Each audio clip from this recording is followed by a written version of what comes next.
উলঙ্গ হয়ে গোসল করা যাবে কি? বাথরুমে কিংবা টয়লেটে যেখানে আপনাকে অন্য কেউ দেখতে পাচ্ছে না, এরকম জায়গায় গোসল করলে আপনি শরীরের সমস্ত কাপড় চোপড় খুলে বিবস্ত্র অবস্থায় গোসল করলে সেটি হারাম বা সরাসরি নিষিদ্ধ কোনো কিছু হবে না। আমাদের মনে রাখতে হবে যে একটা সময় পৃথিবীতে মানুষের বেশিরভাগ মানুষেরই অনেক বেশি কাপড় চোপড় থাকতো না, অনেকেরই একজোড়া কাপড় থাকতো যেটা দিয়ে তিনি তার জীবন পার করে দিতেন। আজকাল আলহামদুলিল্লাহ আমাদের অনেক কাপড় চোপড় রয়েছে। তো যার সামর্থ্য আছে এরকম অবস্থায় তিনি সকল কাপড় চোপড় খুলে গোসল করাটা তার জন্য অনুত্তম।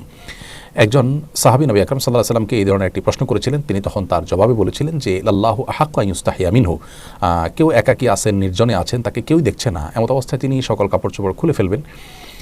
এই বিষয়টি অনুত্তম, কারণ আল্লাহ তাআলা তাকে দেখছেন, আল্লাহর প্রতি তার লাজ লজ্জা থাকা উচিত। নবী সাল্লাল্লাহু আলাইহি সাল্লাম প্রয়োজন ছাড়া বিবস্ত্র হওয়ার বিষয়টিকে পছন্দ করতেন না। তবে যদি কেউ বিবস্ত্র হন, তিনি একাকী আছেন, কেউ দেখছে না, তো সেটা তার জন্য হারাম হবে না।